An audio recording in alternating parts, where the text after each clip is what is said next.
Jumpa lagi dengan saya Linda Wahyudi di podcast saya. Kali ini saya kedatangan tamu yang luar biasa. Kalau saya diceritain sama beliau di dalam mobil satu hari waktu itu, saya bisa sampai nangis ketawa bareng dia. Jadi luar biasa. Saya perkenalkan sahabat saya Ibu Indri. Halo Bu Indri. Halo Bunda Linda. Thank you Bu Indri sudah mau saya undang ke sini. Oke, ini undangan yang luar biasa. Artinya bagi saya undangan ini adalah ada sesuatu banget. Walaupun saya tahu waktunya Bu Indri sangat padat, tapi Bu Indri menyiapkan waktu untuk kesini. Thank you banget. Oke, thank you bareng-bareng.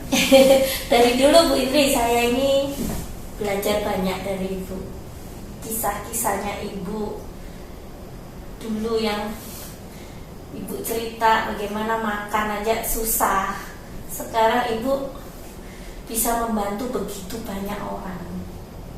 Tidak hanya itu, Ibu mementaskan anak Ibu dan banyaklah sekitar-sekitarnya Ibu. Nah, boleh nggak Bu Indri bagikan supaya banyak anak muda yang di luar sana atau mungkin yang masih galau, lulus nggak tahu harus kerja apa, dengan Bu Indri sharing, mungkin mereka akan tergerak gitu. Ini loh Ibu yang kalau nggak salah dulu jualan pipa cari. Jualan pipa cari. Sekarang entah berapa banyak mobil rumah yang dipunyain loh gitu teman-teman. Jadi oke, kita dengerin sharing dari Bu Indri. Bu Indri kisahnya dari mana nih? Aduh, kalau sudah bercerita tentang, menyampaikan tentang kisah itu ya. Kalau itu dari kecil, saya tuh, perkenalkan diri dulu ya. Ya. Lupa. Thank you. Nama saya Indriani, kampung Desa Madenan, kampung yang sangat terpencil. Cuman banyak orang yang penghuninya itu otaknya itu main-main, main-main dalam artinya. Masa kecil tidak seperti orang anak-anak kecil. Anak-anak kecil biasanya bahagia, happy, tapi masa kecil saya itu sudah memikirkan besok saya bantu ibu saya ngapain. Itu masa kecil, sudah tak lupakan karena memang tidak seperti anak kecil biasa. Masa remaja orang sedang mencari jati diri, tapi kehidupan saya berbeda. Enggak persis seperti orang pada umumnya, orang remaja. Terus singkatnya, masa pernikahan awal orang sedang bahagia-bahagianya. Tapi saya juga sangat berbeda. Mengawali semua sepertinya itu adalah kerikil-kerikil tajam. Mengawali semuanya adalah di depan itu adalah sampah busuk yang berbau yang kira-kira saya tidak bisa lewati. Kalau sekarang saya renungkan kejadian-kejadian itu. Masa kecil terutama orang bermain, saya itu mencari kayu api. Itu kelas 3 SD, mencari kayu api. Kenapa enggak begitu ngerti juga, dulu enggak paham, tapi dengan cara begitu saya sangat bahagia. Padahal melihat anak-anak kecil itu main, pakaian-pakaian, orang tuanya begitu perhatian, saya berbeda. Pulang sekolah ya harus ngambil kapak, ikut orang-orang tua di tetangga itu, ya kita harus ke hutan. Dan itu pada waktu saya sering mengumpulkan kayu api itu, mungkin tidak banyak orang yang pernah saya ceritakan itu. Saya sampai pernah menjadi santapan ular yang gantungan itu, kan ada hutan ya. Itu mungkin ngerinya, makanya sampai sekarang tuh kalau ketemu udah sejenis itu tuh sok gitu. Karena hampir itu, karena tak kirain itu kayu api itu dililit, itu memang tidak pernah lupa dalam kehidupan saya. Itu dililit, itu kayu apinya menarik sekali, itu tak tarik, padahal di bawahnya itu sudah ada telur gede-gede. Itu berada telur gede-gede. Karena saking semangatnya, kalau saya dapat kayu api ini saya akan dapat duit, itu saya akan dapat makanan. Itu aja pemikirannya. Saya tarik kok bisa kuat sekali saya narik. Padahal ini udah di bawahnya itu ada 6 berapa butir telur besar-besar, tak kepikiran. Tarik, pada waktu saya tarik kok tangan saya tertarik, ditarik itu loh. Baru tak lihat menghadap itu sudah gini. Aduh, saya sampai berhenti udah.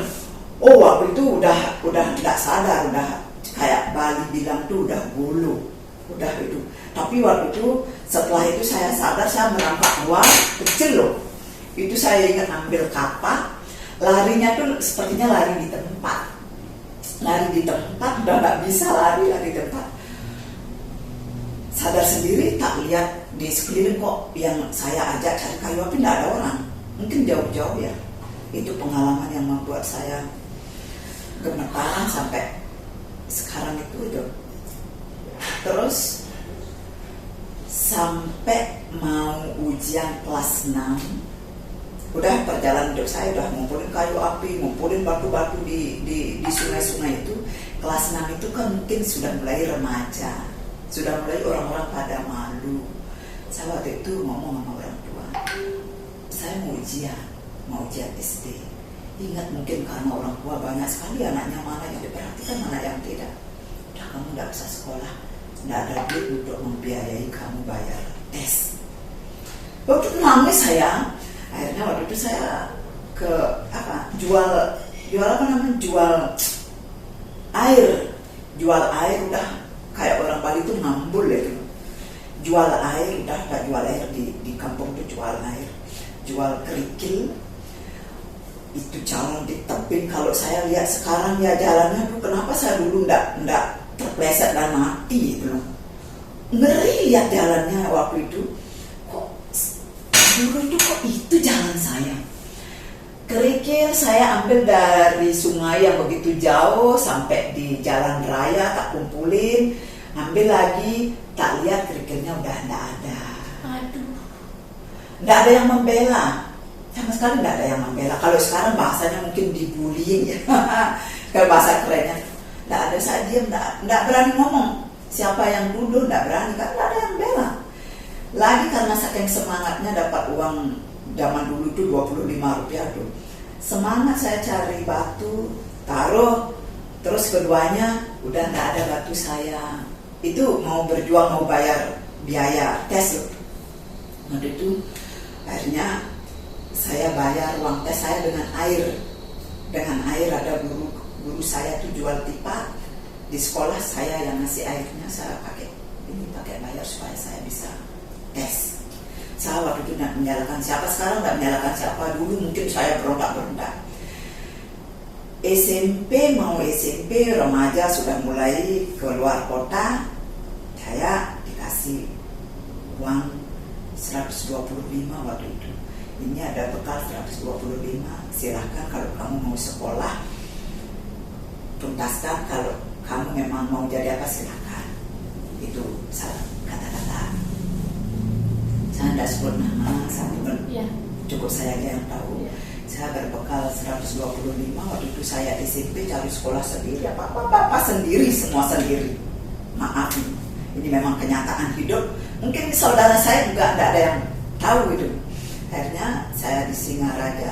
Tuhan itu luar biasa. Mungkin baru saya sadar sekarang. Saya dipertemukan dengan orang mungkin cukup kaya di Singaraja yang punya bis Ersena. Mungkin beliau-beliaunya itu tidak ingat dengan saya. Di sana saya jadi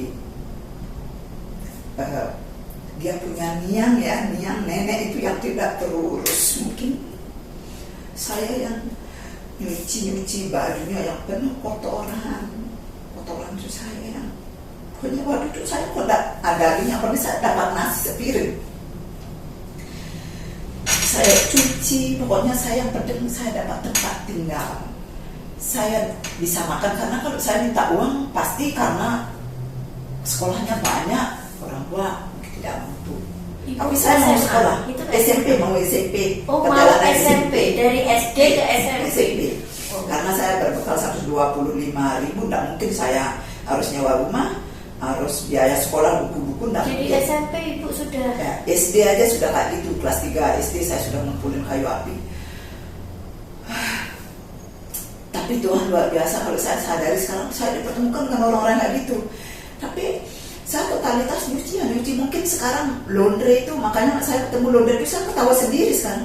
Dulu saya sudah menjadi Itu saya cuci kotoran niang-niangnya itu mungkin karena anak-anaknya orang-orang besar mungkin tidak begitu perhatian, saya yang nyuci.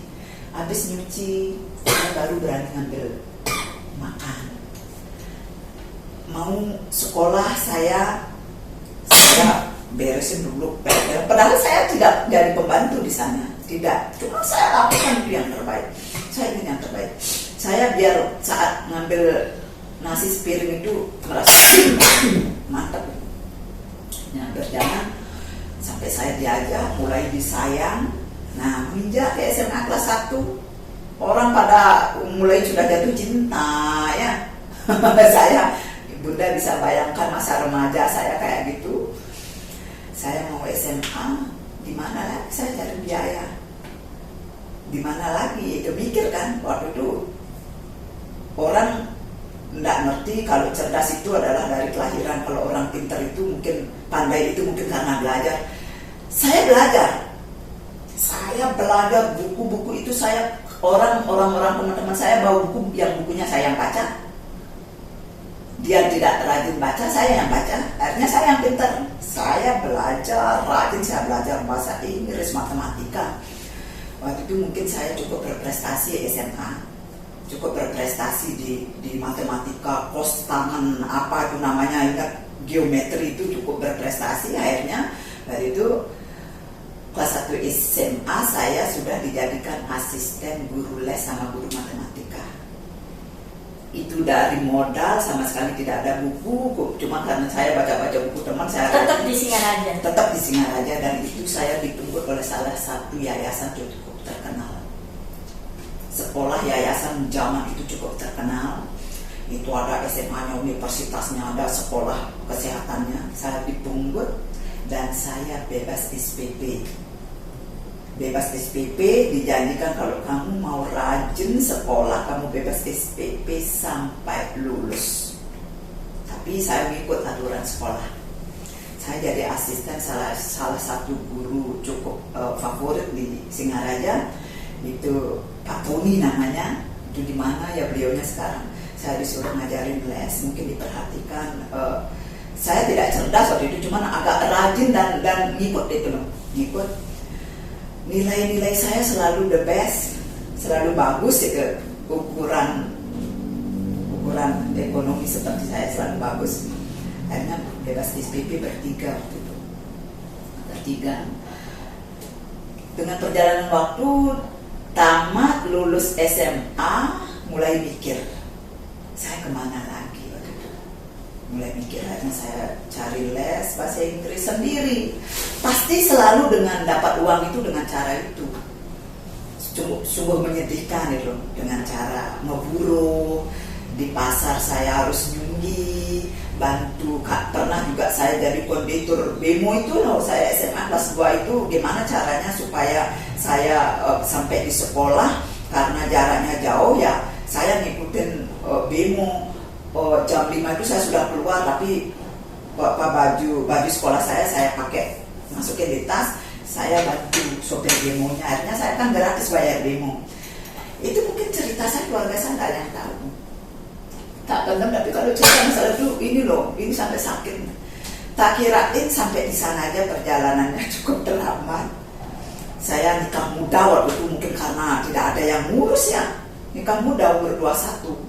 Jadi nggak kuliah? Nggak kuliah, cuman saya pernah kerja sendiri, masukin lamaran sendiri, diterima, coba. Akhirnya saya kerja berapa tahun, 1 tahun atau 2 tahun, saya ketemu jodohnya itu on the spot sekali. Sungguh, saya sudah, on the spot ya udah, kayaknya saya dapat perhatian di sini, jaraknya cukup jauh.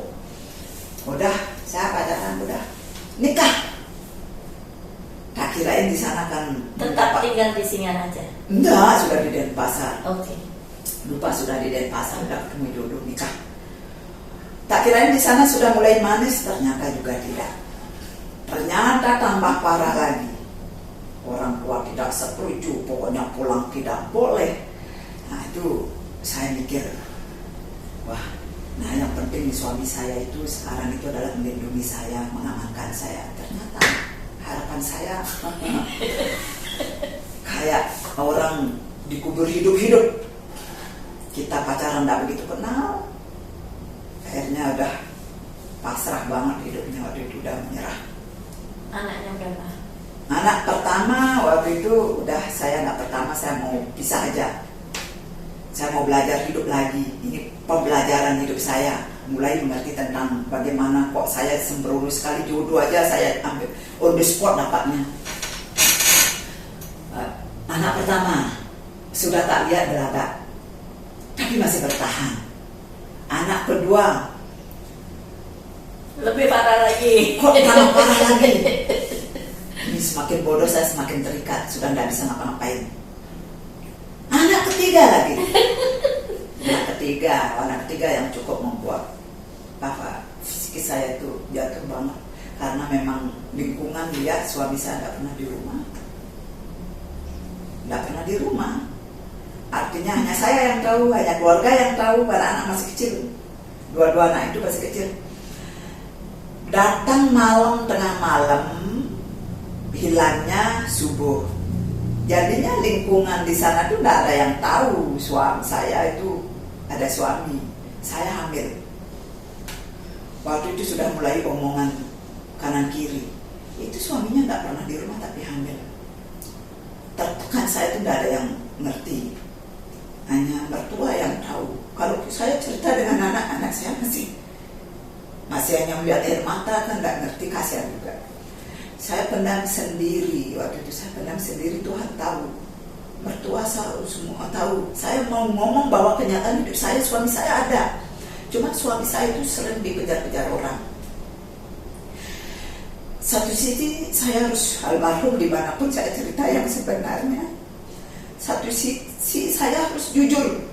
Saya harus jujur ngomong. Tapi saya tidak berani. Satu sisi kalau saya tidak berani, saya mengorbankan hidup saya. Hanya saya pendam, biarkanlah yang terjadilah. Saya hamil gede, anak saya sekarang cantik banget itu. Ada salah satu bidan di sebelah rumah saya itu ngomong, "Mbok, itu lo hamilanmu sudah tua, jangan kerjakan itu, jatuh dari atas, loncat." Mereka tahu enggak niat saya, biarkanlah saya, anak saya itu lahir udah mati, saya di sini, tahu enggak? Mereka itu pemikiran saya itu. Dia lihat saya akan jualan, saya ambil mie, jatuh, lompat itu loh. Dia enggak tega, Dewayu namanya, enggak tega lihat saya dipegang. Mau harus ke rumah sakit. Ini hamilnya sudah 9 bulan. Tapi saya lihat waktu tidak lahir, suami tidak ada. Waktu itu saya tak bisa ngomong, aduh maaf. Kalau sudah cerita lagi mati. Tapi terpaksa karena bunda yang bertanya yang mungkin penting. Akhirnya saya mau ke rumah sakit. Ke rumah sakit itu saya ada keponakan dari suami saya aja megang uang 1.800.000. Saya ke rumah sakit Gianyar. Saya tidak ngomong pamit dengan mertua saja. Pokoknya apapun yang terjadi jangan dipikirin. Tapi dalam pikiran saya ingin mati aja waktu itu. Di lapangan Gianyar itu saya turun, saya lupa mobil box. Tak stop mobil box itu, tidak mau. Jangan nanti ibu melahirkan di bisa saya bermasalah. Akhirnya saya jalan ke rumah sakit. Jangan udah ini yang saya keponakan suami yang ada itu sudah takut banget itu, tapi dia kecil kan enggak mau gimana, takut dia. Saya lihat ketakutan anaknya. Udah pokoknya lahir di jalan enggak apa-apa, orang dipungut anak saya enggak apa-apa, saya mati juga enggak apa-apa. Nah di sana saya kok lihat ada ruangan dokter spesialis, dokter terkenal, saya tidak sebut namanya. Saya masuk ke sana. Saya masuk, tidak peduli dengan orang yang nunggu berjubel-jubel, tidak peduli. Saya masuk ke sana, pemikirannya saya harus ketemu dengan dokter ini.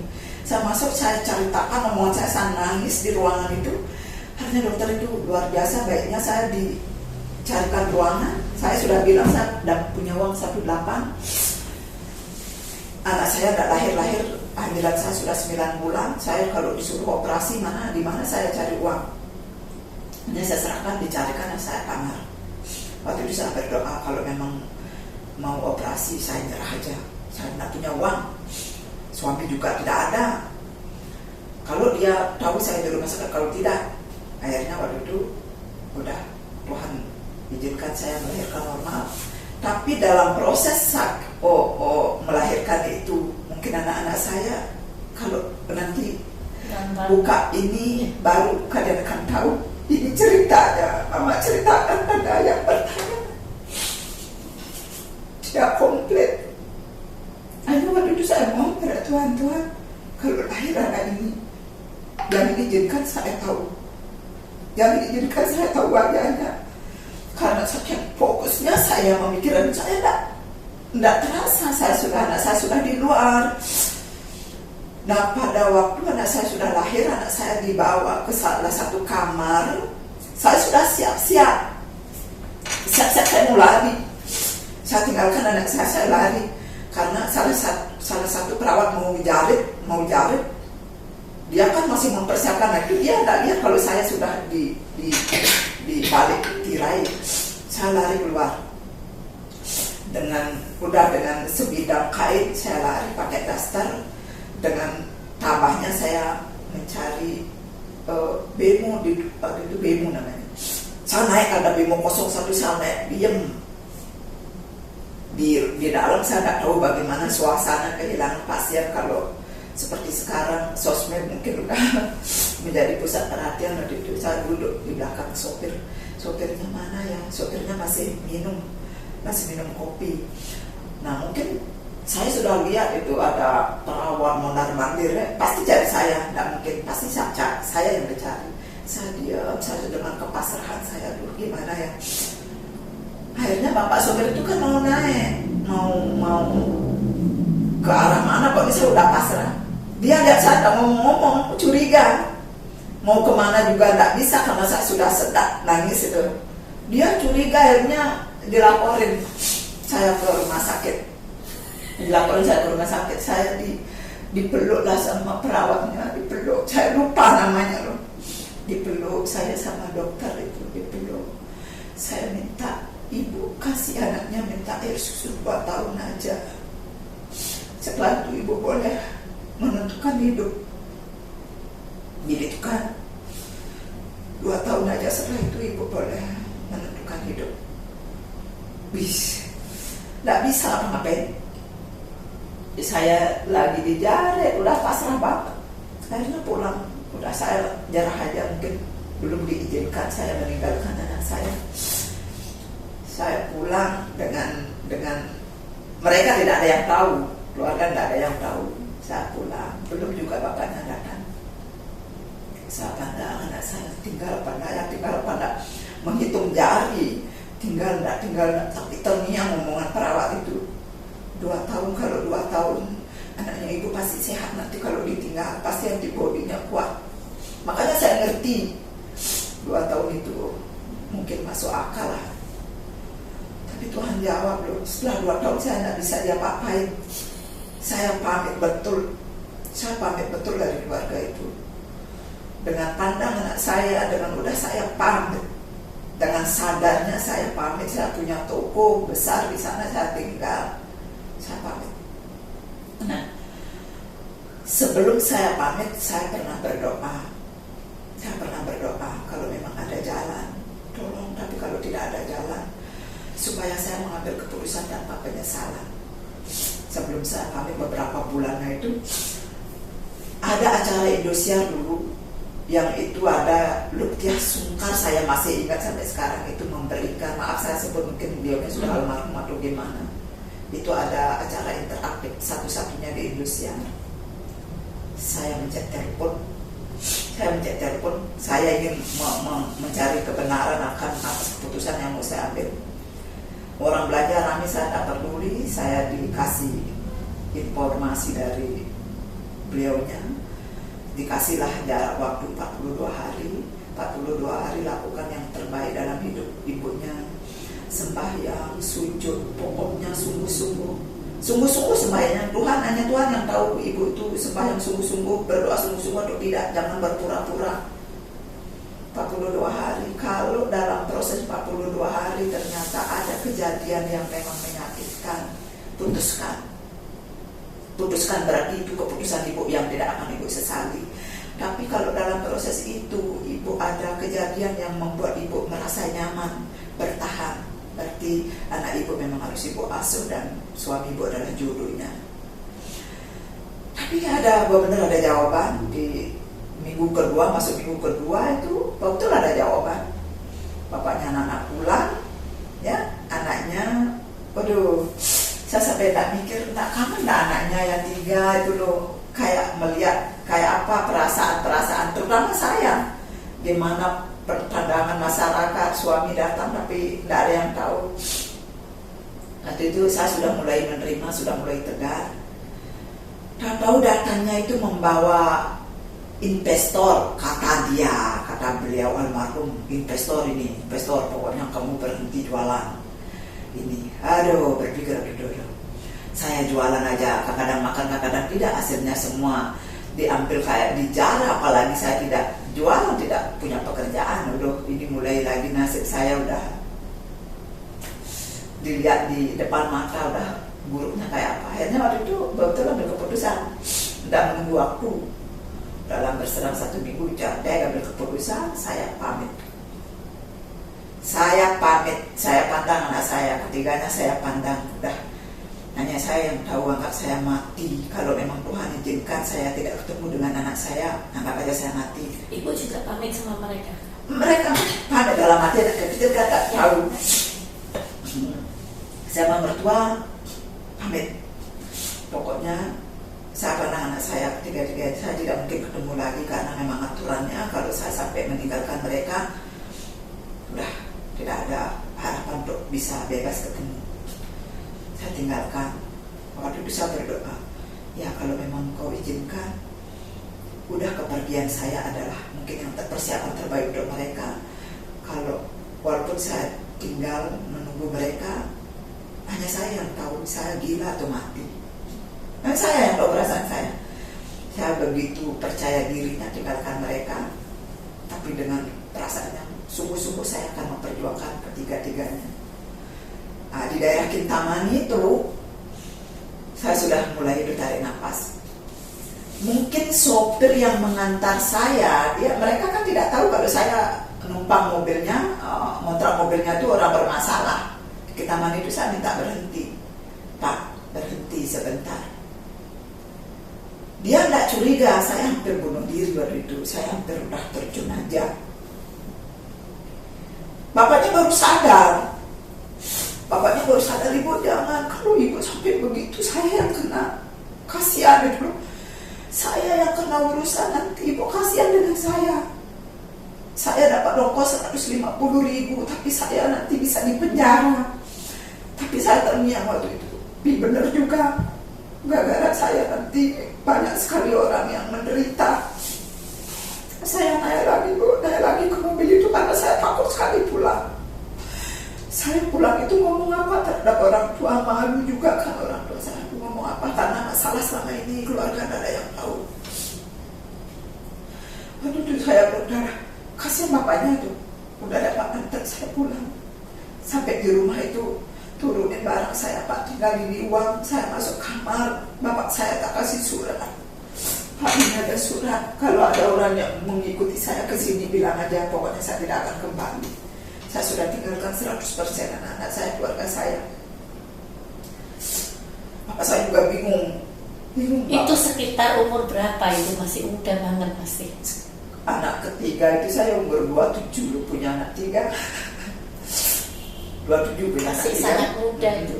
Terus sedang muda-mudanya, tapi wajah saya tua kayak orang umur 60. habis itu Bu, Habis perasaannya, habis hancur.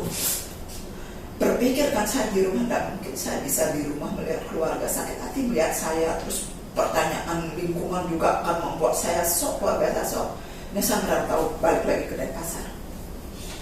Balik dengan 1000 tekad. Yang penting udah saya berdoa, mati-matilah Kalau hidup biar menjadi orang lah, itu doa saya.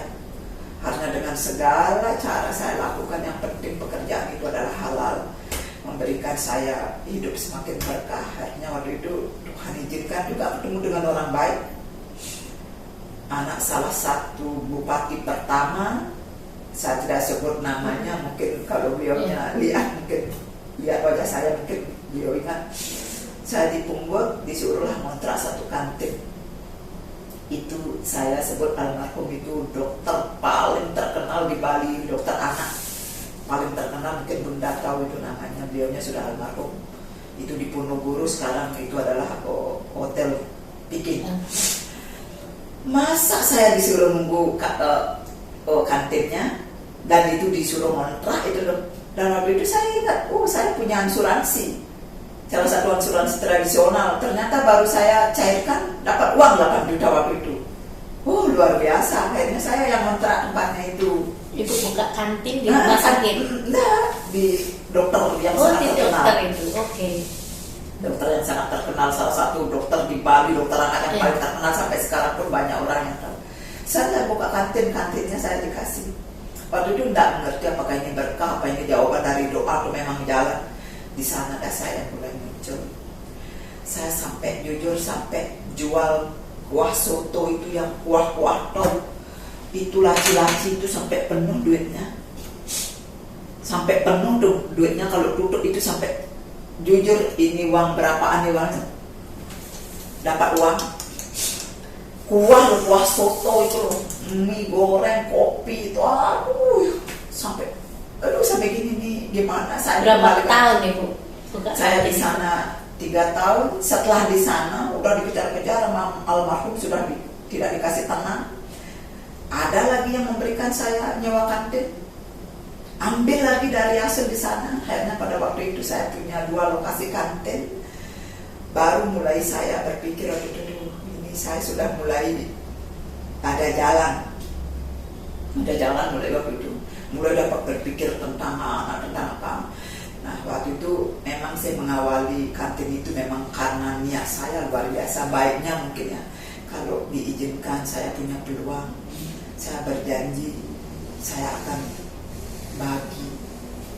Hanya pegang teguh saya akan bagi, karena saya merasa selalu dimudahkan. Dapat uang, banyak orang dari seberang sungai mau minta pekerjaan, tak pekerjakan. Itu kantin saya itu 3 orang. Mulai saya merasa ternyata saya sudah bisa menggaji orang, saya bisa makan sendiri. Terus di kantin saya yang satu ternyata saya bisa memberikan makan 2 orang. Luar biasa. Saya kayaknya ini saya sudah mulai jadi bos itu. Sadar saya sudah pakainya sudah beda, rambut saya itu dulu sudah gaya segi gitu. Lifestyle-nya sudah beda ya.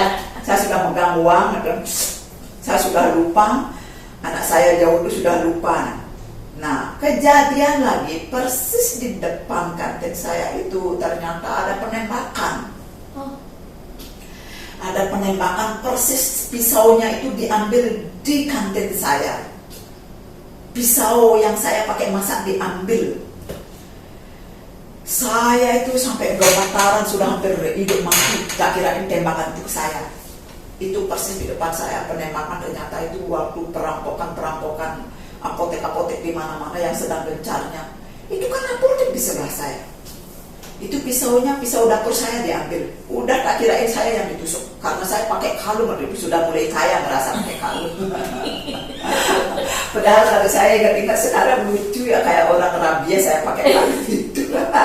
Lucu, aduh berpikir, trauma karena itu, trauma banget itu. Dan itu yang ditembak itu ada anaknya, ibunya ngejar punya anak kecil. Kebayang dah mulai saya punya anak. Saya mulai itu air mata. Saya pegang anaknya itu supaya ibunya menyelamatkan diri, tapi saya ikut terseret waktu itu karena ibunya dikejar sama tembakan itu. Aduh, kalau saya waktu itu udah tamat, karena betul terlibat. Saya ingin menggendong anaknya ibunya itu, kan suaminya yang ditembak. Ibunya pun nangis, ada anaknya. Saya mau megang anaknya karena saya ingat punya anak. Nah mulai saya ibat terus dengan anak saya. Sampai udah memutuskan anakku. Akhirnya saya pindah di salah satu kantin yang baru. Semakin cerahlah hidup saya. Semakin merasa bahwa ternyata Tuhan izinkan saya menjadi bos. Menjadi bos.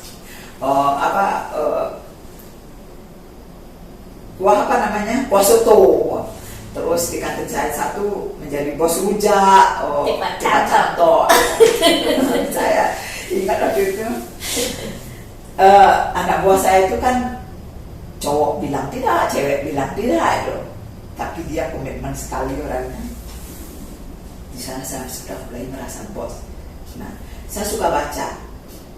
Kan dari awal memang suka baca. SMA juga nyuruh buku baca karena tidak mampu beli. Saya suka baca kalau ada koran atau majalah yang di sampah-sampah itu saya pungut, saya baca. Ternyata di sana ada gambarnya Lady Di. Saya baca artikel namanya, nggak tahu dulu, nggak ngerti apa artikel atau apa, baca. Tapi ternyata orang hebat ini orang apa sih? Ada fotonya, ada topinya, rambutnya aja yang saya tidak bisa ngikutin. Berbeda, kalau topinya udah banyak punya topi kayak beliaunya. Ternyata hidupnya orang ini hebat, tapi kok suka sekali berbagi.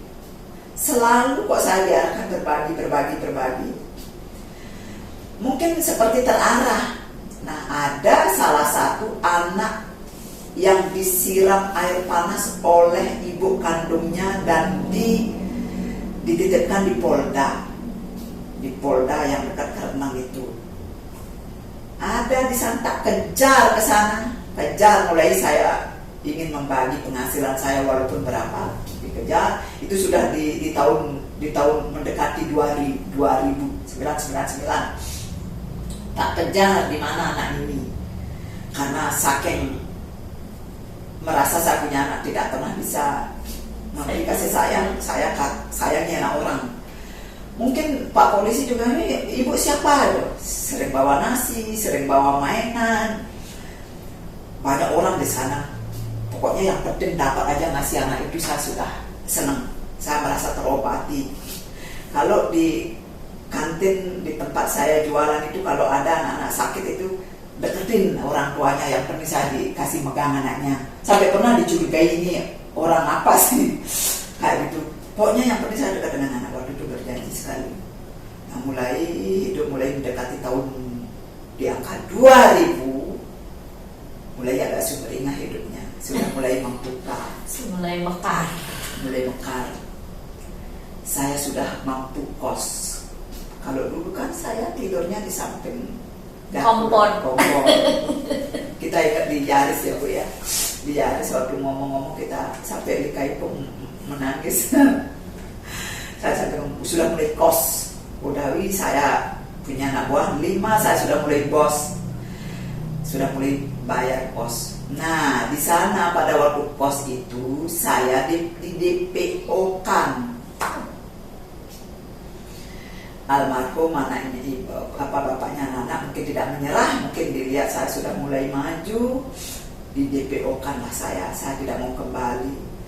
Saya digerebek sama polisi. Coba bayangkan, yang sama sekali tidak tahu, lingkungan saya heboh. Saya lemas lagi, saya naik di jam 2 sampai jam 2 lebih lah itu dinaikkan mobil patroli malam. Saya udah menyerah pasrah, udah matilah, udah gitu, yang penting saya tidak kembali. Naik di mobil patroli, malam-malam saya bengong, itu ada seorang ibu dan anaknya ditendang, diinjak karena narkoba. Saya pandang sambil nangis, saya tak pandang, hampa udah gimana kan? Saya akan diapain sama polisi ini? Karena sudah menunjukkan bahwa ibu DPO, apa DPO itu tidak ngerti. Dulu mana ngerti. Coba bayangkan, saya jam 2 di mobil patroli itu, terus saya ditaruh di Ayani, di pos polisi yang di Ayani itu. Ibu mau ngubungi keluarga enggak? Saya mau di penjara aja. Aneh kan polisinya dengerin saya, Pak saya masukin di jeruji besi aja. Dia kan kok ibu-ibu nantang sekali, pokoknya saya dimasukin penjara aja. Jangan saya diproses, malu. Orang nggak tahu kesalahannya. Nah akhirnya pada waktu saya terpaksa jujur dengan polisinya. Masalahnya begini, jujur. Polisinya kasihan terhadap saya. Bah, ini berbalik ini. Mestinya yang di DPU suaminya. Aduh saya juga terserah, saya sudah menerima yang terjelek. Di penjara ya penjara. Tahu juga saya, anak-anak saya juga tidak bisa dengan saya. Ya waktu itu pasrah juga polisi itu. Diteleponlah saudara saya tak kasih salah satu. Baru saudara saya nangis. Salah satu saudara saya nangis. Jengah itu loh, namanya jengah saudaranya kok sampai di kantor polisi loh.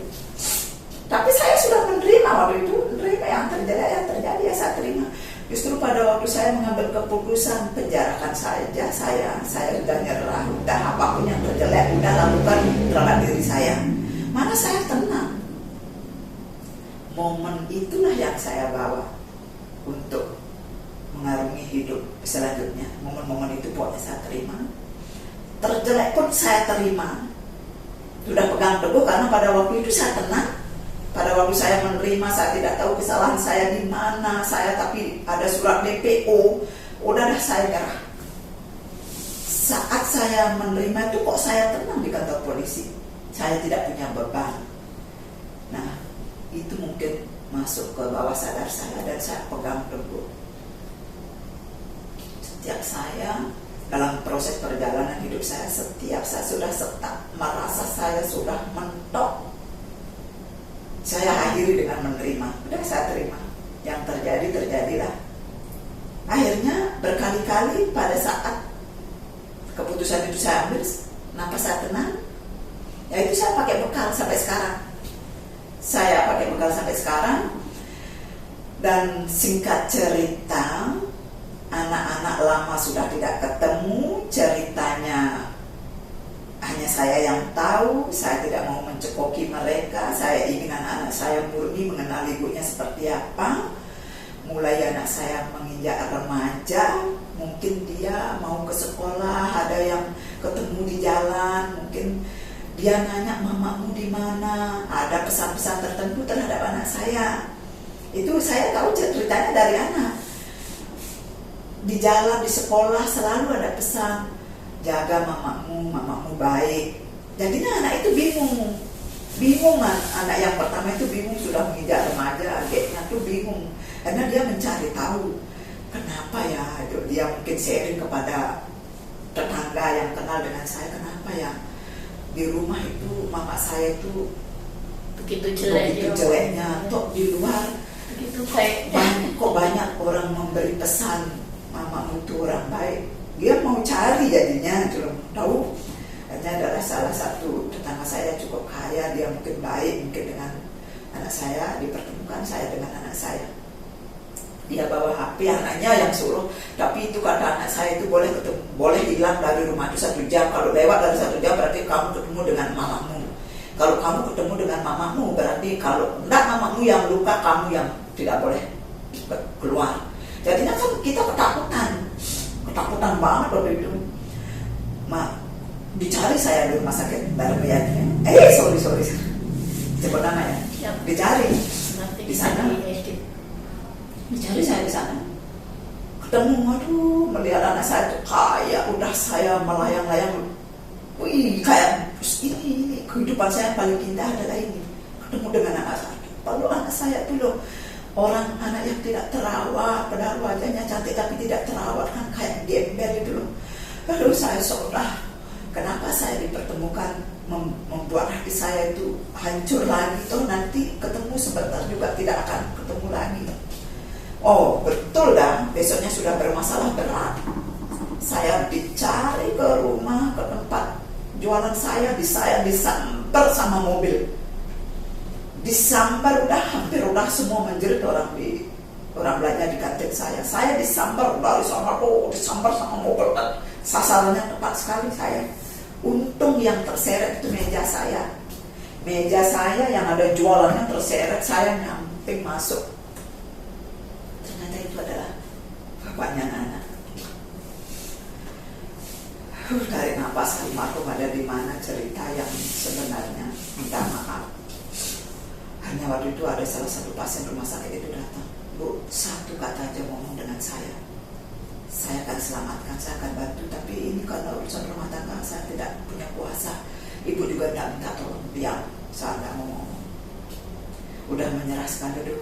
Sekarang saya sudah bayangkan mungkin 3 tahun, 4 tahun lagi saya tidak akan bertemu dengan anak. Nah waktu itu saya sudah mulai suka nulis, baca, sudah mulai namanya menulis. Saya tulis, saya sudah anggap diri saya sudah tidak ada, saya tidak ketemu, saya ikhlaskan tidak ketemu dengan anak-anak sampai dia akan sadar betul mencari saya. Udah ikhlas banget, saya tidak mau permasalahan ini muncul lagi. Kalau saya mati tidak apa-apa, tapi kalau anak saya menderita sekali gitu. Saya ingin membuat mereka bertiga jadi orang. Saya ingin melihat bertiga itu sepertinya kenyataannya tidak punya ibu, tapi dia selalu merasa utuh. Itu aja yang saya bukan. Dan saya berjuang mati, Bu. Saya titipkan anak saya dari telur rebus, dari celana dalam, apa-apa keperluannya saya titipkan di tetangga. Yang penting tidak berurusan dengan saya. Tidak ketahuan. Tidak ketahuan. Saya numpang bis kan belum bisa naik apa saya. Akhirnya saya putuskan saya tidak ketemu. Udah pasrah saya, hidup saya ya saya sudah mulai mencari. Ibu nggak dicurigai kok anak dapat telur segala. Enggak, mungkin gimana niatnya, Oh, mungkin kan oh. niatnya jualan. Oke. Mungkin dia makan sendiri ayahnya supaya tidak tahu gimana itu caranya. Sudah selamatkan dirimu, saya tidak akan ketemu. Karena cukup berbahaya. Ya. Kalau saya kerja dengan anak-anak dia anak trauma, saya ingin anak saya itu pikirannya utuh, ada ibu, ada bapak. Nah waktu saya berjuang, sudah saya ikhlaskan, saya tidak ketemu anak. Tapi Tuhan jawab lain. Ternyata dalam situasi seperti itu, saya dipersiapkan jadi orang yang semakin menyadari kehidupan. Semakin sadar saya, semakin suka berbagi. Saya semakin bom pertama dari dentuman, dari apanya saya dengar. Saya dengar itu bom pertama itu. Aduh apa ini? Terus besoknya saya dengar radio, ternyata itu adalah bom Bali yang begitu dahsyatnya. Itu mayat-mayat ada di rumah sakit. Saya penakut berat dengan hal itu. Tapi saya bisa kesana. Saya nyampe kesana. Berapa saya dapat jualan waktu itu 100.000, 200.000 bagi saya itu udah luar biasa. Anak buah saya yang nunggu warung sampai heran, Ibu kok bawa uang, nggak bawa belanjaan? Saya ngaku ke pasar, saya bawa kesana. Terserah itu saya beli apa. Yang penting pikiran saya itu adalah saya berbagi. Saya pulang nggak bawa belanjaan, nanti juga dapat duit. Udah kalau enggak, yang penting kamu dapat makan. Gajinya kamu kalau enggak mampu ibu gaji nanti pasti akan dapat. Dapat banyak, dapat jualan lebih, saya ambil di laci-laci, bisa numpang lagi. Mereka nggak tahu kalau saya beli sesuatu saya taruh, terserah dia makan siapa. Itu kan banyak relawan taruh, nyelip aja. Mulai kok saat itu saya kok merasa tenang, selalu tenang itu. Suka baca koran dan pos itu ya. Ternyata ada salah satu anak di rumah sakit yang begitu besar, itu lahir seperti botol, itu dari daerah bagian timur. Dia ngomong ada tulisan di pos itu bahwa tidak bisa menebus dan ibu bapaknya tidak makan karena tidak ada uang. Saya baca itu, saya bisa nyampe ke tempat itu, ke ruangan itu, saya bisa ambil jualan saya. Anak buah saya kamu tidak perlu ngomong, yang penting masih ada, bisa kita jualannya satu apa. Ambil uang saya, pokoknya saya kasih orang itu, saya amplopin, saya sampai dia nangis, dia peluk kaki saya, ibu alamatnya di mana? Enggak. Itu ada salah satu bapak-bapak yang keren sekali juga memberikan sumbangan. Saya lari, saya pulang lagi numpang bemo, pulang ke kantin saya tidak bawa apa-apa. Nah yang penting minum, kamu makan, makanannya kamu makan, itu kan anak buah saya. Khawatir dia jualan saya dari siapa? Yakin, saya sangat yakin. Saya yakin dengan berbicara itu kok saya tenang. Kok saya tenang dengan berbagi, kok saya tenang, saya merasa itu udah senang itu. Hari demi hari perubahan hidup saya jauh berbeda. Kok skalanya mudah gitu. Skalanya mudah, berjalannya waktu kok saya bisa ketemu dengan salah satu MLM dan mengantar saya bergabung dengan komunitas-komunitas dokter. Bagi saya itu gini, saya loh seorang gembel kayak gini, saya diajak berkumpul dengan komunitas dokter yang kayak gitu, dan itu saya mampu menjual barangnya itu luar biasa itu loh. Karena memang nekat kan, karena saya dikasih penghargaan pertama itu di salah satu MLM ini. Perubahan hidup mental saya waktu itu yang paling dahsyat, saya mulai pede. Masa sih dokter-dokter ini ada di lingkungan saya itu. Saya baca buku, ternyata mungkin itu juga salah satu jawaban kamu ada di komunitas orang-orang hebat. Wih, mulai pede, mulai luar biasa saya waktu itu. Mulai saya membuka diri. Setiap ada orang yang belanja, saya mulai ramah, mulai dan memperkenalkan diri. Dan dananya sudah kayak Lady Di. Itu ceritanya lagi mumet panjang sampai ada klip-klip apa. Nah, berjalannya waktu saya dipertemukanlah dengan salah satu leader marketing, salah satu asuransi yang sangat hebat, yang sampai sekarang saya bernaung di bawahnya, yang hampir kalau orang berubah 360 derajat, saya 3000 sekian derajat saya sangat berubah. Sehingga saya sampai detik ini penampilan luar biasa. PD, terutama PD-nya. Nah, saya ketemu, saya menolak. Awalnya menolak. Saya tidak mungkin masa orang ini naik mobil saya diajakin aduh bisnis, tidak mungkin lah. Cuma bahasa orang yang merekrut saya ini luar biasa. Bu, saya tidak melihat penampilanmu, saya melihat kesungguhan kamu melakukan pekerjaan. Kalau saya titik-titik kamu totalitas sekali. Nah itu bekal utama kesuksesan. Kesuksesan itu bagi saya kan relatif banget. Bekal utama rasa percaya dirimu akan muncul. Saya pegang kata-kata itu. Mulai saya sudah mencari jati diri, menjajakan diri. Udah saya itu jualan, ngomong sesuai dengan arahannya ngomong. Ya, di sanalah terbuka. Jadi top sekarang. Wow. Aduh, kalau saya cerita dari sana itu mulai dah rupiah begitu mudah mengalir terus masuk ya. Luar biasa. Malam, pagi, siang bagi saya itu sudah waktu selalu bahagia bagi saya. Lupa sudah dengan penderitaan saya selama itu, sudah lupa, ditutupi dengan seketika apa yang saya perlukan saya dapatkan. Pokoknya saya mau mobil, saya bisa.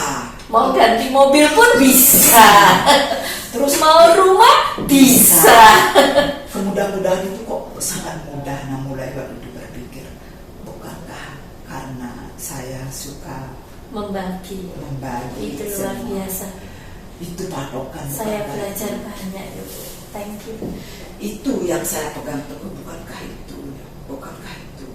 Udah, saya akan garis bawahi, saya tidak akan merubah ini.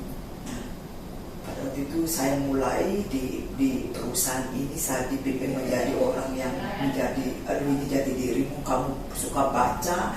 Betul-betul saya, impian saya yang dulu ingin sekolah gratis tapi mendapat fasilitas yang memadai, sekarang saya dapatkan di lingkungan sekarang. Itu saya sangat hargai dan tidak mungkin saya tinggalkan pekerjaan ini. Merubah kehidupan saya itu luar biasa. Menyikapinya, cara pandang hidup saya juga sangat-sangat membuat saya gimana itu loh. Artinya waktu itu kemudahan demi kemudahan saya dapatkan. Kalau namanya sukses sih, mungkin sukses itu relatif ya. Kalau yang sukses sesungguhnya mungkin yang seperti apa, yang kompleks sekali dari segi spiritnya ada, sosialnya ada, bahagia lahir batin Bu, mungkin yang boleh nanya Bu. Kemudian anaknya Ibu tiga balik ke pangkuannya. Kalau itu lagi ngarung itu dia cerita ya. Anak-anak itu setelah membutuhkan biaya besar, mungkin dia sudah mulai kuliah. Ini loh, masa depan saya itu tidak mungkin saya gadaikan hanya untuk membela ini yang benar itu yang salah. Saya mau cari masa depan saya yang pantas, yang mampu mengantar ini adalah salah satunya adalah mamaku. Mungkin begitu anak-anak itu. Ya, anak-anak kan praktis. Siapapun yang bisa menghantar saya menuju cita-cita saya, ya saya akan. Benar. Ya, tidak mengabaikan juga bantuan-bantuan. Ya. Mungkin merasa anak-anak kok tidak totalitas, saya perlu biaya sekolah, saya harus nangis dulu. Saya harus cerita dengan ibu saya, mungkin begitu. Akhirnya Mereka datang bahwa saya mau sekolah. dan tidak dimasalahkan ketemu ibu.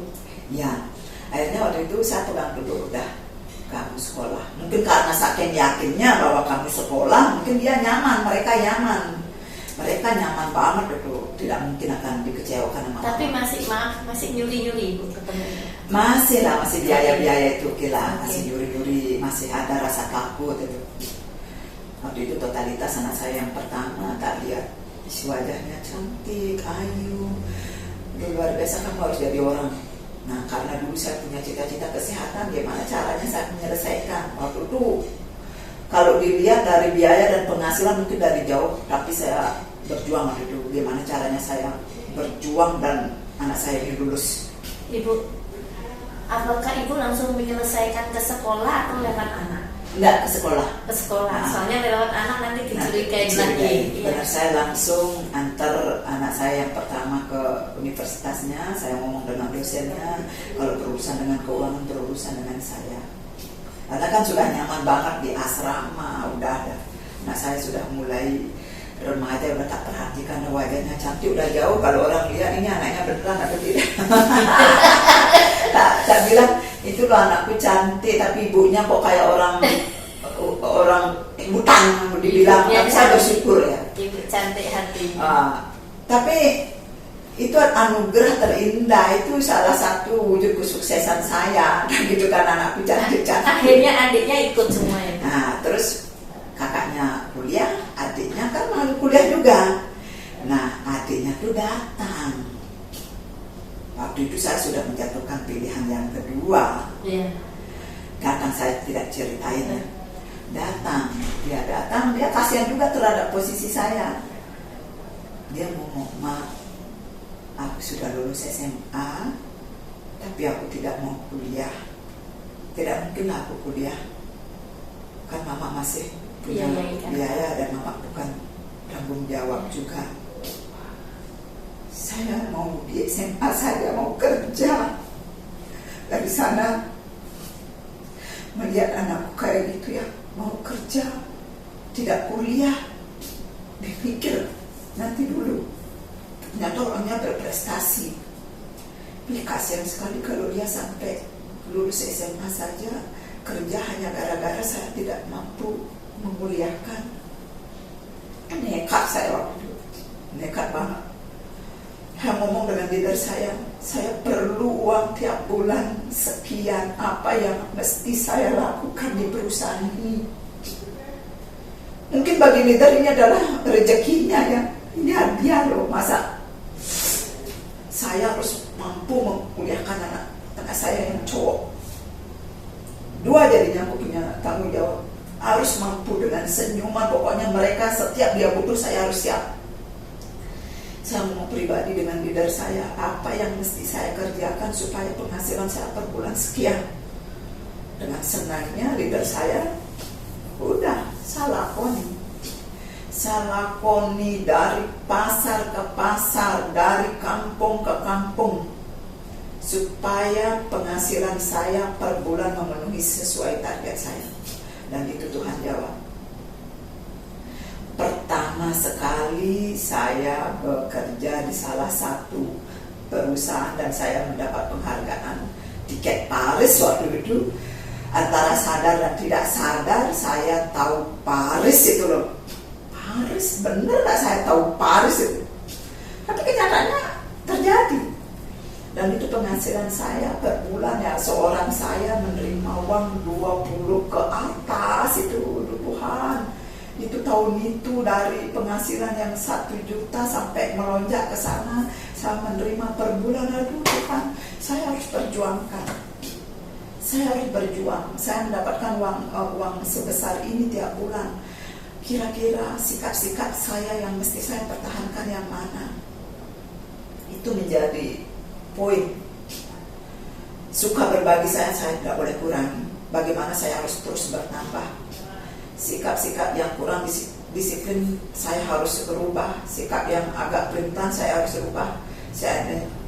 Gimana caranya saya selalu mendapat martabat yang bertambah. Akhirnya selesai.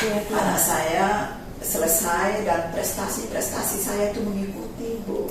Terus mengikuti sampai saya tidak sadarnya terus ikuti sampai orang-orang bilang itu orang-orang. Kalau saya sih karena merasa mensyukuri, saya selalu merasa bahagia, merasa makmur. Saya memang pilihan hidup saya bahagia, saya sukses itu adalah pilihan saya, terserah itu.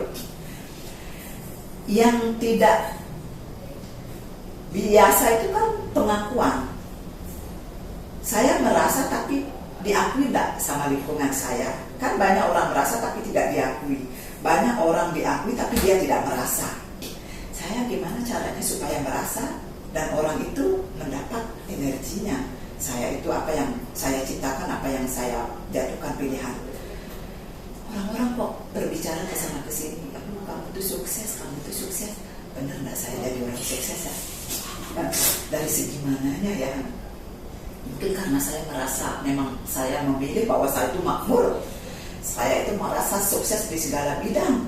Apa yang saya perlukan saya ada, tapi keperluan orang berbeda-beda. Mungkin perlu saya 1 juta tapi saya mampu, perlu saya 3 juta saya mampu, perlu saya mobil sekelas saya mampu, kan beda. Nah, saya berkesimpulan, ternyata suksesnya seseorang itu adalah suksesnya karena keputusan kita, cara pandang kita. Saya merasa sukses saat saya itu bisa membahagiakan orang, bisa membagi harta yang sangat berharga dalam hidup saya. Bagi saya saya senang, saya sangat bahagia dan itu saya sukses. Pada waktu saya merasa sukses, saya merasa pada waktu saya berproses itu saya nikmat, saya nyaman, saya tidak beban. Bagi saya itu sukses. Mungkin bagi banyak orang sukses itu adalah memegang uang ratusan juta, puluhan juta. Bagi saya tidak pernah.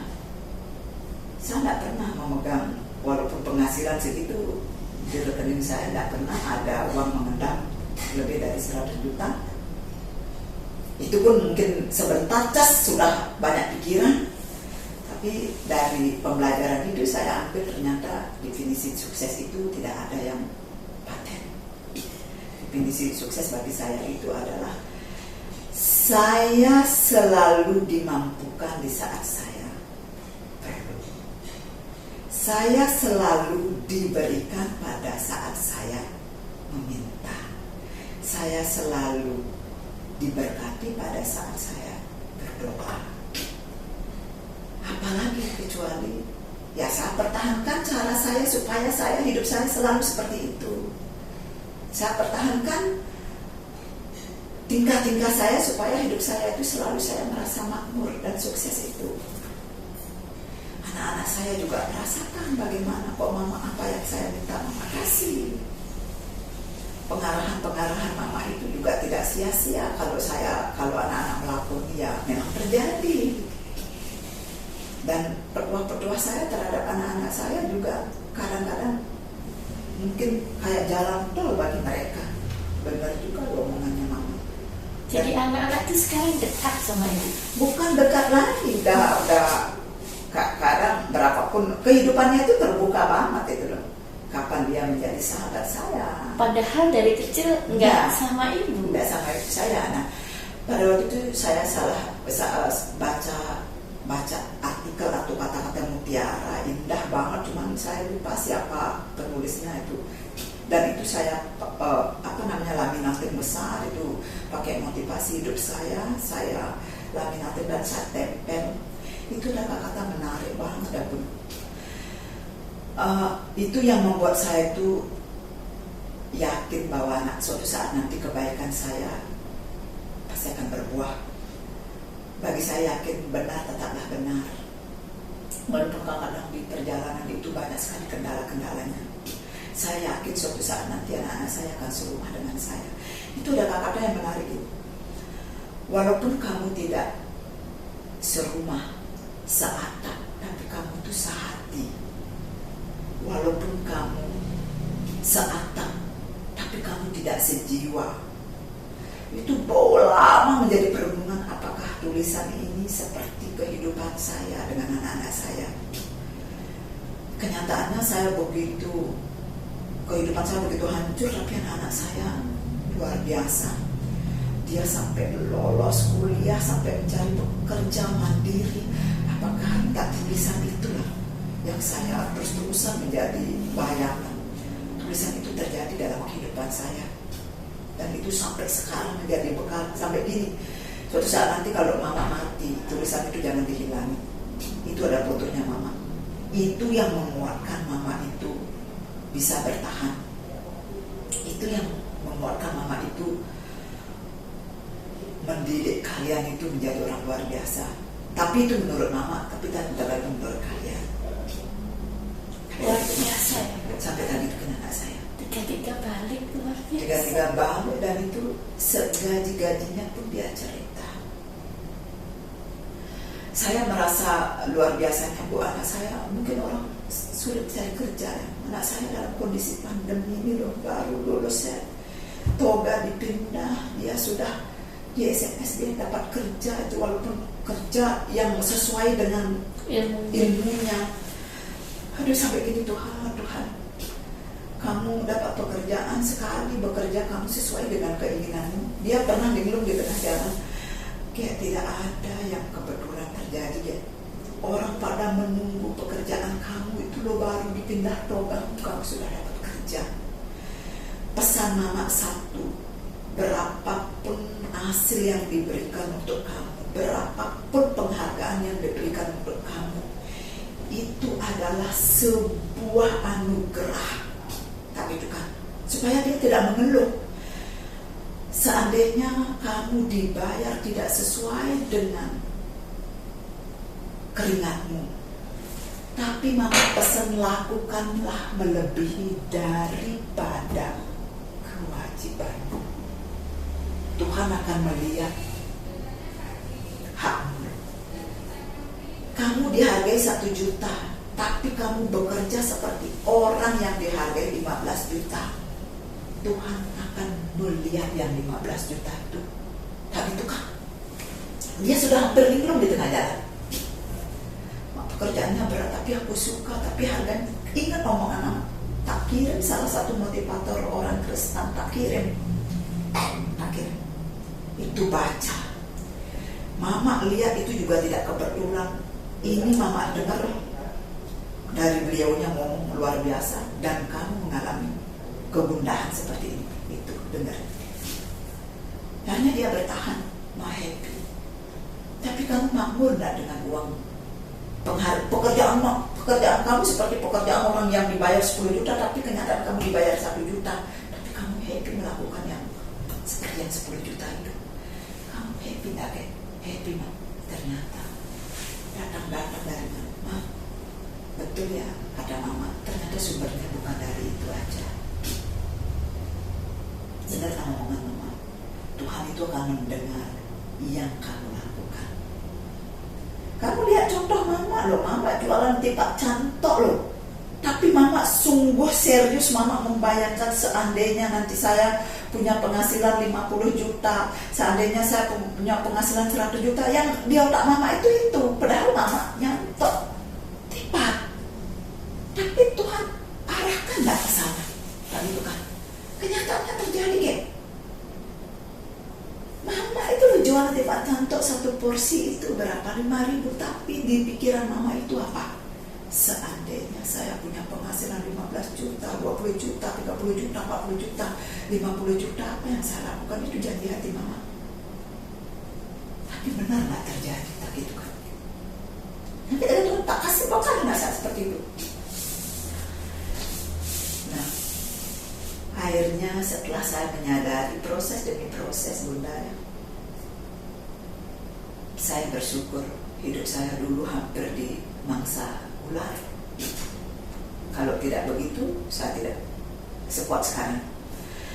Hidup saya dulu, orang tidak kenal laundry, saya sudah menjadi tukang cuci. Kembali ke dulu, ternyata itu perjalanan itu adalah persiapan mental saya untuk menjadi saya sekarang berbicara di hadapan seorang pembicara luar biasa. Itu saya pakai bekal menasehati orang-orang. Setiap orang mengeluh, jangan mengeluh, usahakan jangan. Yang terjadi pasti ada hikmahnya. Percaya dengan saya mengalami, saya mencari jalan keluarnya, dan saya menikmati atas keputusan-keputusan itu. Percaya, kalau kamu mengalami hal-hal yang berat, itu adalah ujian untuk menjadi kamu orang hebat. Kan gitu kan? Saya dulu kerikil tok, debu tok. Sekarang lah saya ketemu jalan tolnya yang begitu mulus. Orang-orang melihat saya sekarang, saudara-saudara terutama, oh kamu kan selalu diberuntungkan. Syukur, karena persiapan saya memang menjadi orang beruntung. Tak gitu kan? Makanya sekarang kalau punya lebih sedikit pun, jangan sesekali kamu berdoa, saya akan berbagi saat saya lebih. No, jangan. Kamu akan menjadi orang hebat, luar biasa. Kamu mampu berbagi dengan ikhlas pada saat kamu perlukan barang yang kamu bagi. Saat kamu perlu dengan barang itu, kamu butuh dengan barang itu, tapi kamu dengan ikhlasnya kamu bagi. Tak gitu kan? Itu baru luar biasa. Makasih, Bu. Luar biasa, saya sampai ada dulu saya nangis loh. Tuhan, semoga apa yang saya ceritakan ini adalah terus menjadi sebuah perjalanan. Terima kasih. Dan saya bertahan. Terima kasih. Saya buka toko dalam kondisi kayak gini, 5 juta pun tidak megang duit. Jujur saya cerita, 5 juta tidak megang duit, tapi dalam hati saya yakin. Karena kalau saya buka toko sekarang itu, tujuan saya tidak niko-niko. Saya sudah di umur setengah abad lebih. Kalau sekarang saya narget hidup, kayaknya ada yang salah. Saya buka toko, Tuhan tahu niat saya. Hasilnya itu adalah, dan itu memang benar. Dan itu memang saya lakukan. Buka toko spontanitas dengan toko kontrak, uang tak ada. Tapi kenyataannya beres. Setelah saya baca nota, toko saya berjalan dari Februari kemarin. Saya cerita sama kakak saya, mau coba lihat, kita belanja sudah berapa? Ini uang dari mana? Percaya tidak percaya ya, dalam kondisi kayak gini penghasilan saya masih tetap stabil.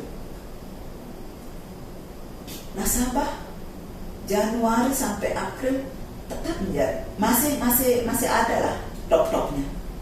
Gitu. Kira-kira ini kebetulan atau sebuah keberuntungan yang otak itu kan? Mungkin kakak belum begitu masuk. Ini persiapan. Mungkin sekarang matang. Apa yang saya lakukan dulu, penderitaan saya nikmati. Air mata saya nikmati. Saya lalui dengan begitu. Thank you, Bu.